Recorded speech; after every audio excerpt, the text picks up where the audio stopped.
What's going on, guys? Miha here with another video on selling digital products online.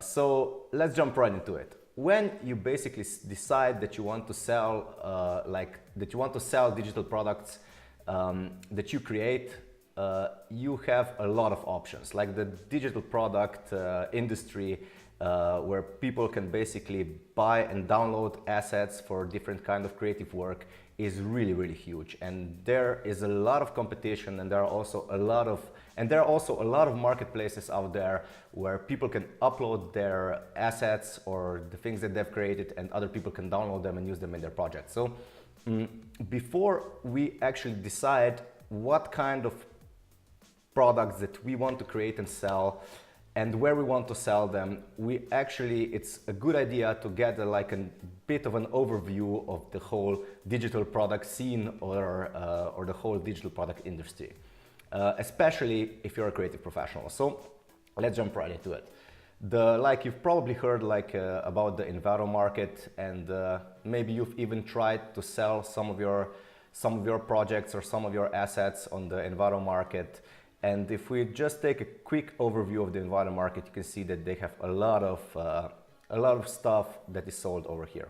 Like you have web themes and templates for WordPress, HTML templates, basically any kind of. If you click on WordPress, you will see that there's a lot of templates over here that people upload and are basically bought by other people.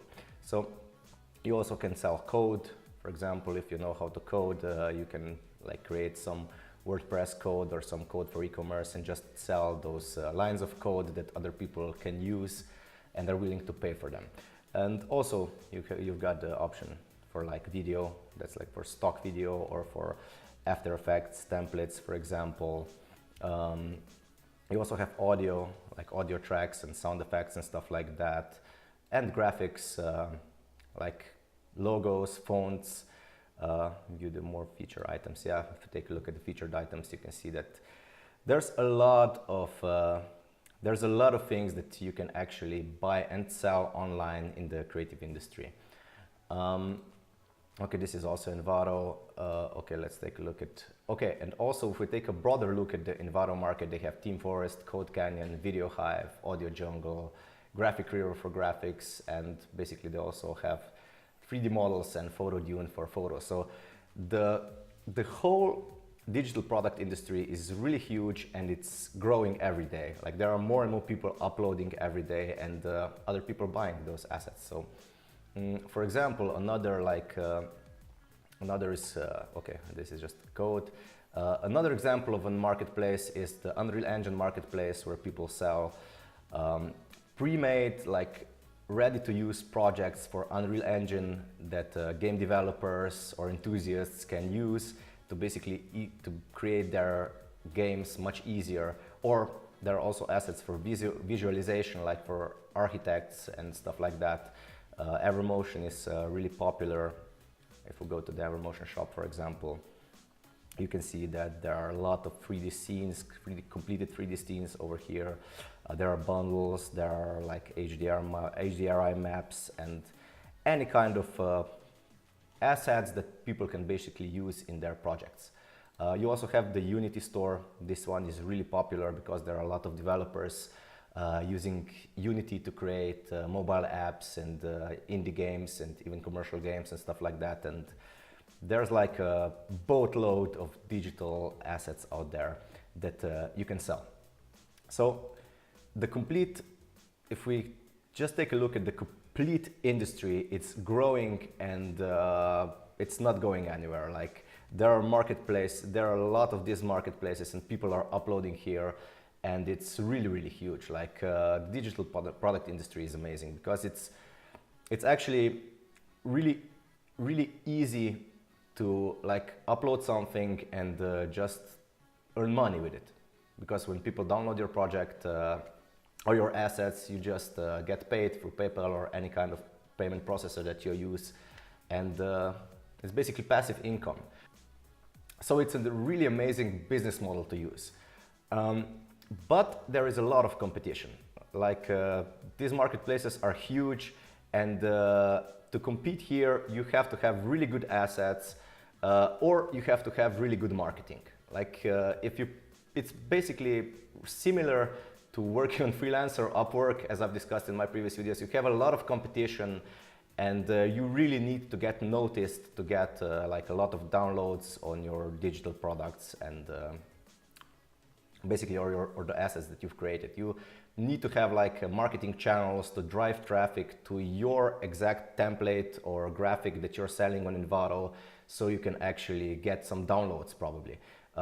It happens that when people upload things to Envato or to any kind of these marketplaces, that thing just becomes a bestseller, and boatloads of those assets are sold. But that's really up to chance, and it's really like winning the jackpot, because it's really, and we're not here to win the jackpot. We're here to have like a solid understanding and a solid system for selling digital products online that you can use to basically sell them and get results. We're not here to just upload a couple of things to one of these portals and just hope or wait that they will get downloaded and that we will earn some revenue from that. So that's not the way to go, at least in my opinion. I've tried that, and it's really sad to see that just one or two of your templates, or basically I uploaded an After Effects template, and you're just there like every day checking the email to see if there were any downloads. That's not the way to go. You need to have a system that will help you sell your digital products consistently on like a daily basis, and you need a system that you can scale. So you basically have a lot of options to decide on what kind of digital products you want to sell. Now, it may be a bit overwhelming because there's such a large scope of all of these projects and all of these products that if you decide to go this way, it's really hard to basically choose what kind of assets you want to create and how to sell them. So once you take a look and do some research about all of these assets and what kind of assets you can sell, because you have really a lot of options. You have basically all of these things like graphics, website templates, code, video, audio, graphics, photos, or this like 3D models and stuff like that. There's really a lot of options that you have if you want to sell digital products. Once you decide to go in a niche once you decide to go in a niche in the digital product space, I would really recommend that you basically choose a niche where you have the most proficiency. So for example, if you're like a good logo designer and know how to create good logos, choose logos. Like just focus on logos and creating assets, maybe pre-made logos that people can just type their name in and they can use it for their company. Or maybe if you're a good coder or good at WordPress, just focus on creating good WordPress templates. And also if you're in 3D, for example, like I am, you can basically, if you go here to the Unity Asset Store, you can see that you have 3D assets, 2D assets like textures and materials and stuff like that. So if you're in the 3D space, it's also good to choose just a niche in there. So if you're good at doing textures and normal maps and stuff like that, just focus on the best products that you can deliver in that niche. If you're good at modeling characters, just focus on doing the best characters that you can and focus on that niche. Don't be all over the place and just try to do everything at once. You can get much better results if you just focus on one niche, for example. In the next video, I'll show you the store that I've created and what kind of products basically I'm focusing on. It's something in the Unreal space, like the assets for Unreal Engine that developers and visualization artists can use. And I'll explain why I decided to go in that niche and tell you why I think it's a good idea, and I'll discuss that in the next video. But for now, just take a good overview of the complete digital market space. You can see that it's huge. There is a lot of money to be made here if you're a creative professional and know how to create any kind of these assets. It's a really good idea, and there's also a lot of benefits to it. Like you don't have to deal with clients, you don't have to work on a project per project basis, but you just create the best assets that you can, upload them, and you earn money. So that's it, guys, for this video. If you like the content, give me a thumbs up or subscribe to my channel. If you have any questions or suggestions, feel free to leave them in the comments below, and I'll do my best to take a look at them and answer them to the best of my ability. And hopefully I'll see you in the next video.